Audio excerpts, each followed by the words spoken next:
The Presidency. Making an Old Party Progressive. Part 1. On September 6, 1901, President McKinley was shot by an anarchist in the city of Buffalo. I went to Buffalo at once. The President's condition seemed to be improving, and after a day or two we were told that he was practically out of danger. I then joined my family, who were in the Adirondacks, near the foot of Mount Tahawas.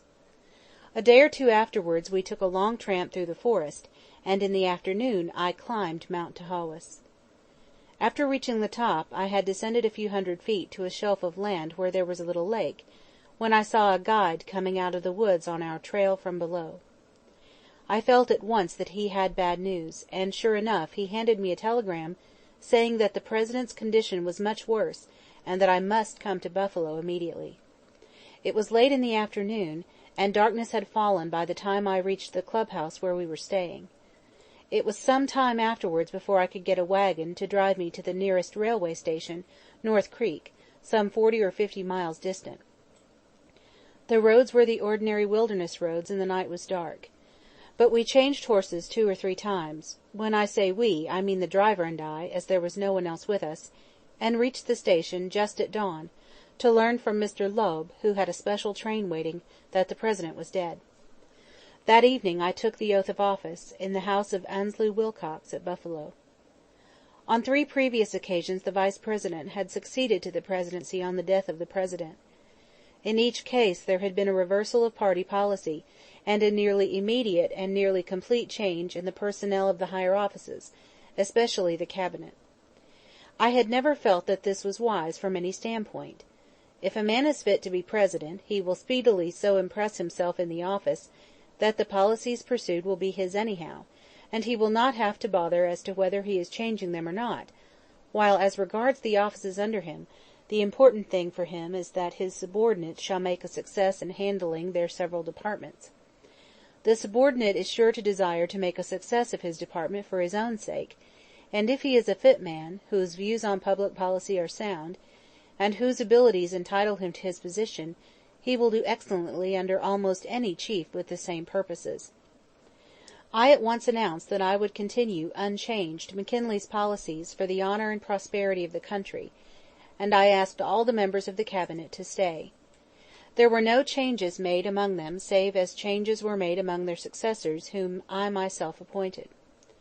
I continued Mr. McKinley's policies, changing and developing them and adding new policies only as the questions before the public changed, and as the needs of the public developed. Some of my friends shook their heads over this, telling me that the men I retained would not be loyal to me, and that I would seem as if I were a pale copy of McKinley.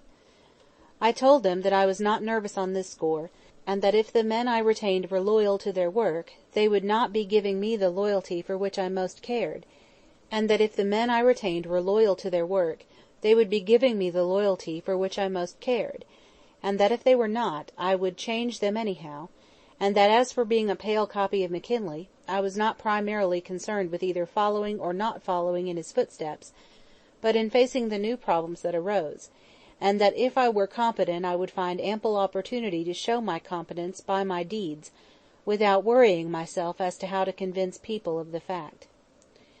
For the reasons I have already given in my chapter on the governorship of New York, the Republican party, which in the days of Abraham Lincoln was founded as the radical progressive party of the nation, had been obliged during the last decade of the 19th century to uphold the interests of popular government against a foolish and ill-judged mock radicalism. It remained the nationalist as against the particularist or states' rights party, and in so far it remained absolutely sound, for little permanent good can be done by any party which worships the states' rights fetish or which fails to regard the state, like the county or the municipality, as merely a convenient unit for local self-government, while in all national matters, of importance to the whole people, the nation is to be supreme over state, county, and town alike.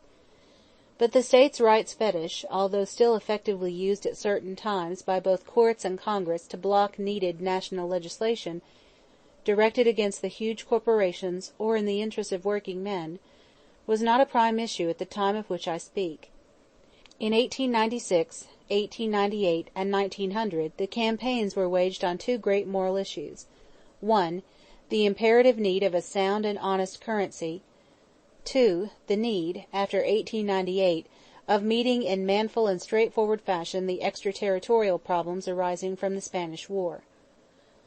On these great moral issues the Republican party was right, and the men who were opposed to it, and who claimed to be the Radicals, and their allies among the Sentimentalists, were utterly and hopelessly wrong. This had, regrettably but perhaps inevitably, tended to throw the party into the hands not merely of the Conservatives, but of the reactionaries, of men who, sometimes for personal and improper reasons, but more often with entire sincerity and uprightness of purpose, distrusted anything that was progressive and dreaded radicalism. These men, still from force of habit, applauded what Lincoln had done in the way of radical dealing with the abuses of his day, but they did not apply the spirit in which Lincoln worked to the abuses of their own day. Both houses of Congress were controlled by these men. Their leaders in the Senate were Messrs. Aldrich and Hale. The Speaker of the House when I became President was Mr. Henderson, but in a little over a year he was succeeded by Mr. Cannon, who, although widely differing from Senator Aldrich in matters of detail, represented the same type of public sentiment. There were many points on which I agreed with Mr. Cannon and Mr. Aldrich, and some points on which I agreed with Mr. Hale. I made a resolute effort to get on with all three, and with their followers, and I have no question that they made an equally resolute effort to get on with me. We succeeded in working together, although with increasing friction, for some years, I pushing forward and they hanging back. Gradually, however, I was forced to abandon the effort to persuade them to come my way, and then I achieved results only by appealing over the heads of the Senate and House leaders to the people, who were the masters of both of us. I continued in this way to get results until almost the close of my term, and the Republican party became once more the progressive and, indeed, the fairly radical progressive party of the nation. When my successor was chosen, however, the leaders of the House and Senate, or most of them, felt that it was safe to come to a break with me, and the last or short session of Congress, held between the election of my successor and his inauguration 4 months later, saw a series of contests between the majorities in the two houses of Congress and the President, myself, quite as bitter as if they and I had belonged to opposite political parties. However, I held my own. I was not able to push through the legislation I desired during these 4 months, but I was able to prevent them doing anything I did not desire, or undoing anything I had already succeeded in getting done. There were, of course, many senators and members of the lower house with whom up to the very last I continued to work in hearty accord, and with a growing understanding. I have not the space to enumerate, as I would like to, these men. For many years Senator Lodge had been my close personal and political friend, with whom I discussed all public questions that arose, usually with agreement, and our intimately close relations were of course unchanged by my entry into the White House. He was, of all our public men, the man who had made the closest and wisest study of our foreign relations, and more clearly than almost any other man, he understood the vital fact that the efficiency of our Navy conditioned our national efficiency in foreign affairs. Anything relating to our international relations, from Panama and the Navy to the Alaskan boundary question, the Algeciras negotiations, or the Peace of Portsmouth, I was certain to discuss with Senator Lodge and also with certain other members of Congress, such as Senator Turner of Washington and Representative Hitt of Illinois. Anything relating to labor legislation and to measures for controlling big business or efficiently regulating the giant railway systems, I was certain to discuss with Senator Dolliver or Congressman Hepburn or Congressman Cooper. With men like Senator Beveridge, Congressman, afterwards Senator Dixon, and Congressman Murdoch, I was apt to discuss pretty nearly everything relating to either our internal or our external affairs. There were many, many others. The present President of the Senate, Senator Clark of Arkansas, was as fearless and high-minded a representative of the people of the United States as I ever dealt with. He was one of the men who combined loyalty to his own state with an equally keen loyalty to the people of the United States. He was politically opposed to me, but when the interests of the country were at stake, he was incapable of considering party differences, and this was especially his attitude in international matters. including certain treaties which most of his party colleagues, with narrow lack of patriotism and complete subordination of national to factional interest, opposed. I have never anywhere met finer, more faithful, more disinterested, and more loyal public servants than Senator O. H. Platt, a Republican, from Connecticut, and Senator Cockrell, a Democrat, from Missouri. They were already old men when I came to the presidency, and doubtless there were points on which I seemed to them to be extreme and radical, but eventually they found that our motives and beliefs were the same, and they did all in their power to help any movement that was for the interest of our people as a whole. I had met them when I was Civil Service Commissioner and Assistant Secretary of the Navy. All I had ever to do with either was to convince them that a given measure I championed was right, and he then at once did all that he could to have it put into effect. If I could not convince them, why, that was my fault, or my misfortune, but if I could convince them, I never had to think again as to whether they would or would not support me.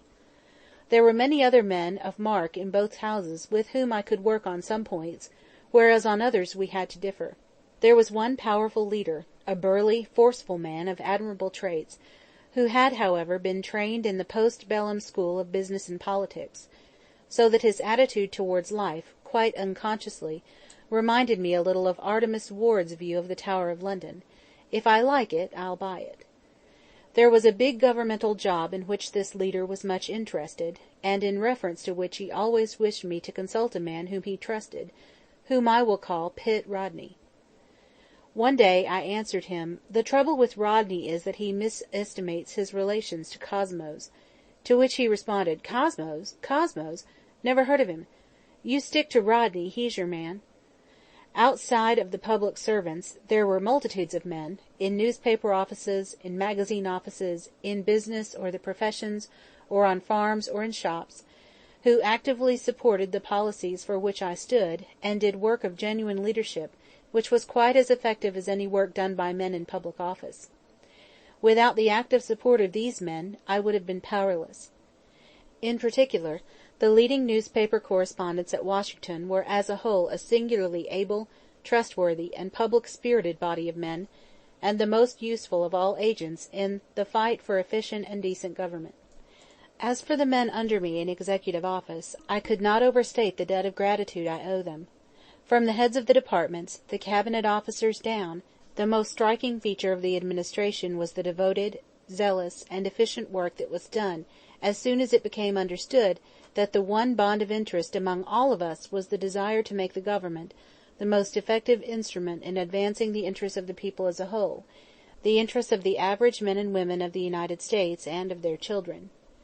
I do not think I overstate the case when I say that most of the men who did the best work under me felt that ours was a partnership, and that we all stood on the same level of purpose and service, and that it mattered not what position any one of us held, so long as in that position he gave the very best that was in him. We worked very hard, but I made a point of getting a couple of hours off each day for equally vigorous play. The men with whom I then played, whom we laughingly grew to call the tennis cabinet, have been mentioned in a previous chapter of this book, in connection with the gift they gave me at the last breakfast which they took at the White House. There were many others in the public service under me, with whom I happened not to play, but who did their share of our common work just as effectively as it was done by us who did play. Of course, nothing could have been done in my administration if it had not been for the zeal, intelligence, masterful ability, and downright hard labor of these men in countless positions under me. I was helpless to do anything except as my thoughts and orders were translated into action by them, and, moreover, each of them, as he grew specially fit for his job, used to suggest to me the right thought to have, and the right order to give, concerning that job. It is of course hard for me to speak with cold and dispassionate partiality of these men, who were as close to me as were the men of my regiment, but the outside observers best fitted to pass judgment about them felt as I did.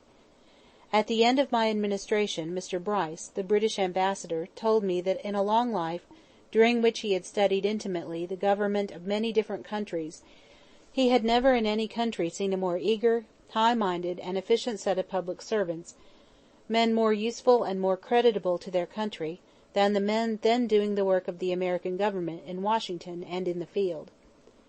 I repeat this statement with the permission of Mr. Bryce. At about the same time, or a little before, in the spring of 1908, there appeared in the English Fortnightly Review an article, evidently by a competent eye-witness, setting forth more in detail the same views to which the British ambassador thus privately gave expression.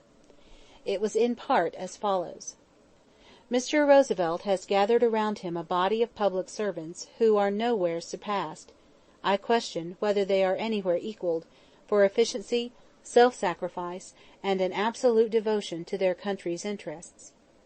Many of them are poor men, without private means, who have voluntarily abandoned high professional ambitions, and turned their backs on the rewards of business, to serve their country on salaries that are not merely inadequate, but indecently so. There is not one of them who is not constantly assailed by offers of positions in the world of commerce, finance, and the law that would satisfy every material ambition with which he began life. There is not one of them who could not, if he chose, earn outside Washington from 10 to 20 times the income on which he economizes as a state official.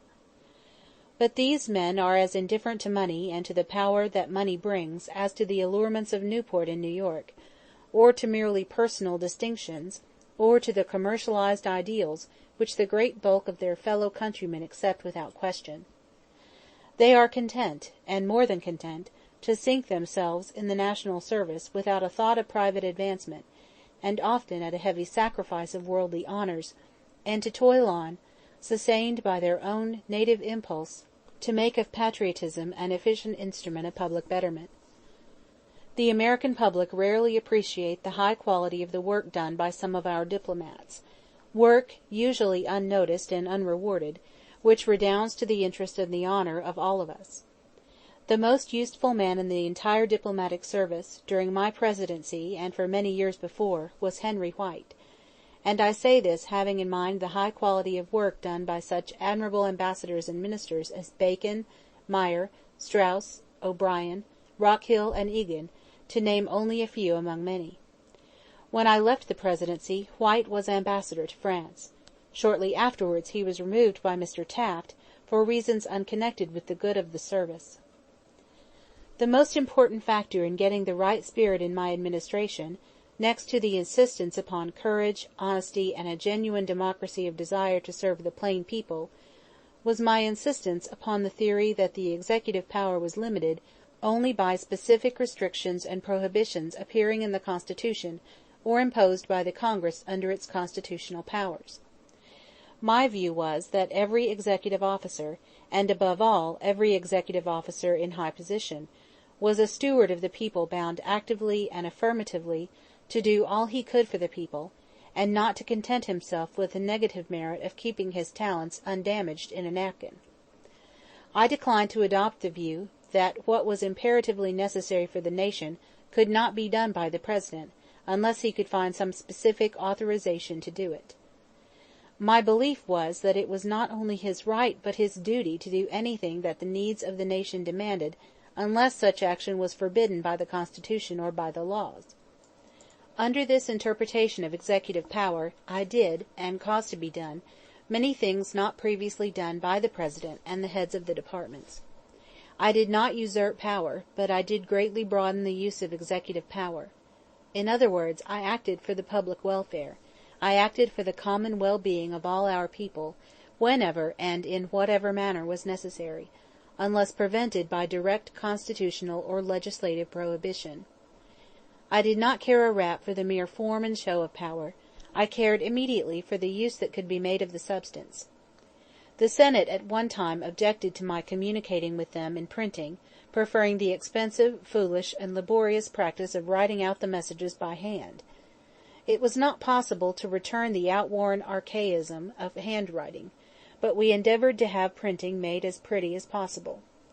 Whether I communicated with the Congress in writing or by word of mouth, and whether the writing was by a machine or a pen, were equally and absolutely unimportant matters. The importance lay in what I said and in the heed paid to what I said.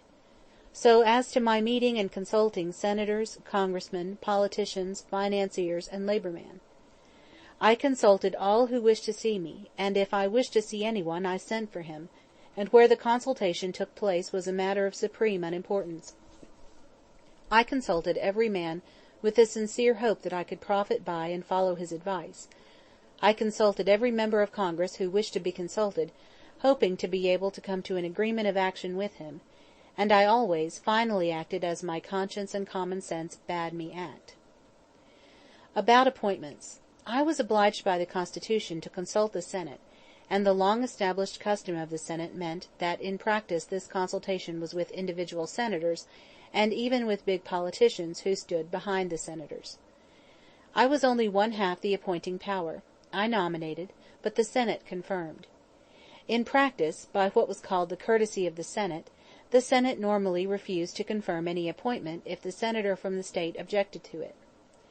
In exceptional cases, where I could arouse public attention, I could force through the appointment in spite of the opposition of the senators. In all ordinary cases this was impossible. On the other hand, the senator could, of course, do nothing for any man unless I chose to nominate him. In consequence, the Constitution itself forced the President and the senators from each state to come to a working agreement on the appointments in and from that state.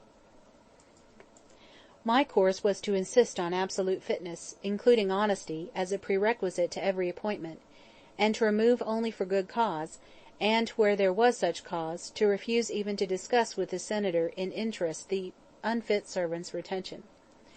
Subject to these considerations, I normally accepted each senator's recommendations for offices of a routine kind, such as most post offices and the like, but insisted on myself choosing the men for the more important positions. I was willing to take any good man for postmaster, but in the case of a judge or district attorney or canal commissioner or ambassador, I was apt to insist either on a given man or else on any man with a given class of qualifications.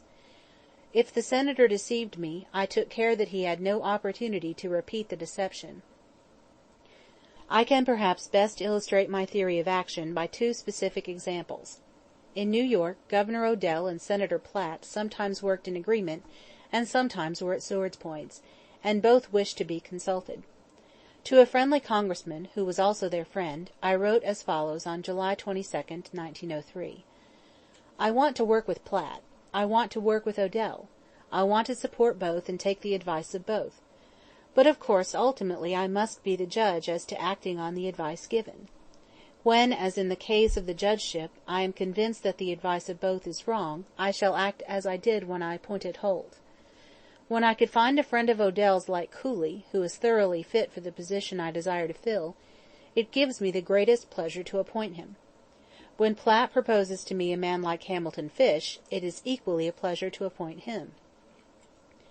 This was written in connection with events which led up to my refusing to accept Senator Platt's or Governor Odell's suggestions as to a federal judgeship and a federal district attorneyship, and insisting on the appointment, first of Judge Howe and later of District Attorney Simpson, because in each case I felt that the work to be done was of so high an order that I could not take an ordinary man.